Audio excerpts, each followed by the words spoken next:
Donald Trump vence primária republicana em New Hampshire. Ex-presidente segue cada vez mais próximo de ser confirmado como candidato do Partido Republicano. Meu querido amigo, oi Luiz, por gentileza, comenta aí, teremos o Laranjão de volta na White House em 2025? Então, bom, voltando ao Trump, né? Eu acho que ele está fortíssimo, né? Os americanos, eles perceberam a mancada que foi eleger o Biden. Claro, houve falsificação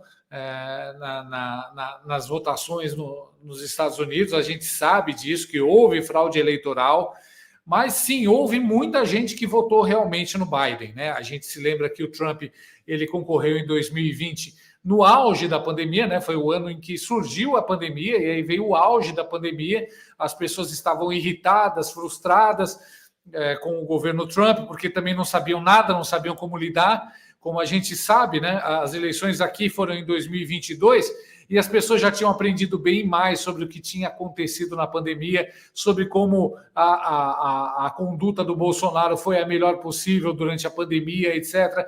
Então, a pandemia acabou não tendo uma diferença muito forte nessas eleições aqui no Brasil, porque deu tempo das pessoas aprenderem, né? Só quem ficou com raiva do Bolsonaro, só aqueles bobões que iam votar no Lula de todo jeito, né?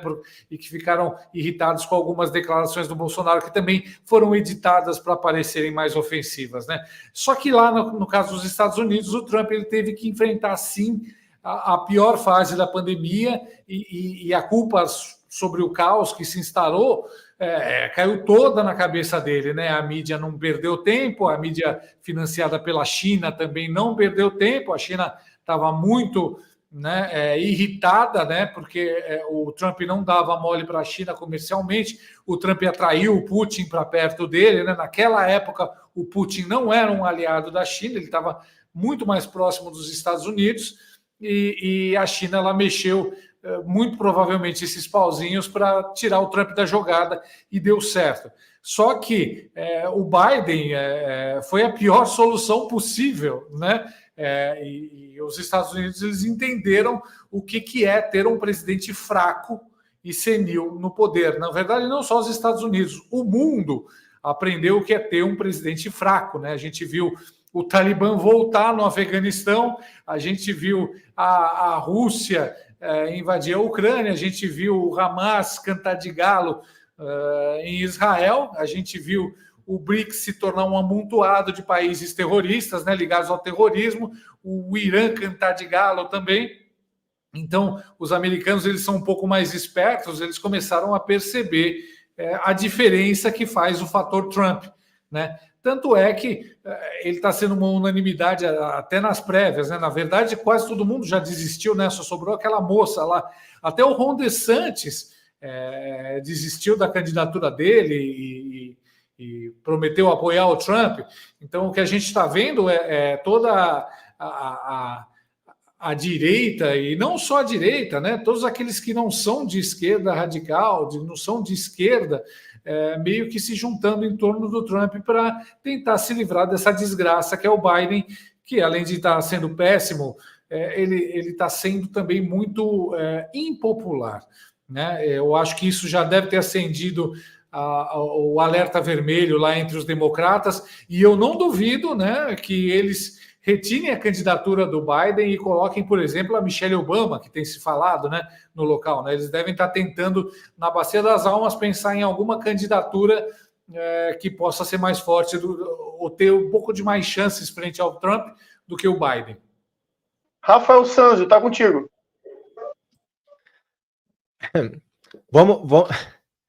Eu gosto de analisar isso de duas formas. Da forma oficial, do lado que os conservadores e a direita gostam de ouvir, e do outro lado mais globalista, com as informações dos serviços de inteligência e os relatórios das mídias oficiais, como a The Economist.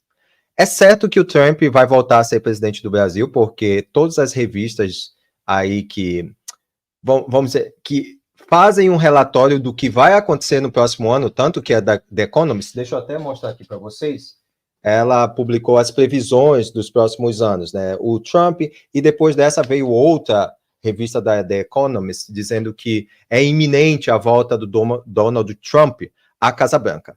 Pois bem, isso já é esperado, né?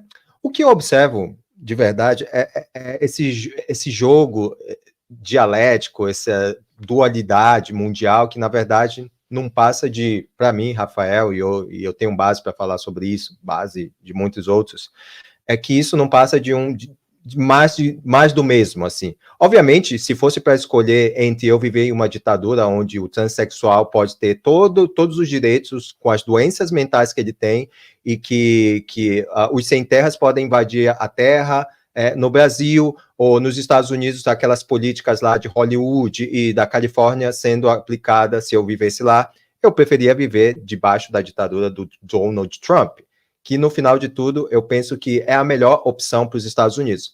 Mas a gente sabe que a partir disso é o globalismo que está sendo implementado. O Trump não pode desfazer essas políticas que o Biden acelerou, que o Biden permitiu que acontecesse. Agora, como é que a gente vai expulsar o Talibã de novo do Afeganistão? A gente vai criar uma guerra novamente, como aconteceu em 2003? O que a gente vai fazer para frear a China e a conquista dela pela América Latina? A gente vai entrar numa guerra mundial?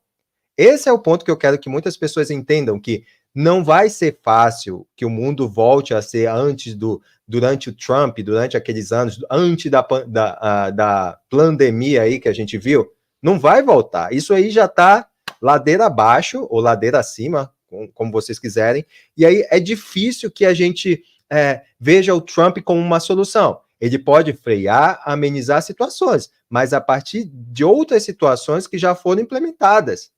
Não tem como. O que ele vai fazer aí? Por exemplo, a guerra da Ucrânia já acabou, mas outras agendas foram implementadas. A gente vê agora aí a guerra do Hamas cantando de galo lá em Israel. E aí a gente vê o mundo inteiro se comovendo. Hoje de manhã eu vi uma notícia aqui no É o País, que Israel vai ser denunciada por genocídio. É piada. E o que a gente vê, realmente, é toda a mídia mundial, tanto direita quanto esquerda, colocando expectativas que, para mim, são óbvias. Se você consegue analisar o óbvio que está na sua frente. É impossível a gente evitar o que vai acontecer. Guerras. Olha, aqui eu moro perto de uma base da OTAN, que é aqui em Córdoba, logo aqui até jogava no time da cidade, onde tem essa base. O povo está dizendo para estocar comida. Olha só o nível que está chegando. É exatamente como aconteceu no passado, do padrão antes da Primeira Guerra Mundial, antes da Segunda Guerra Mundial. Então, o que a gente pode prever? A gente pode prever uma bonança? Eu, particularmente, não vejo nada de bom. Eu vejo uma reação do povo para amenizar todas essas imposições globalistas que estão acontecendo. Mas, enfim, vamos esperar para ver, até porque eu não sou um real... Eu não tenho esse poder de ver o futuro, mas eu sigo as informações, eu sigo o óbvio.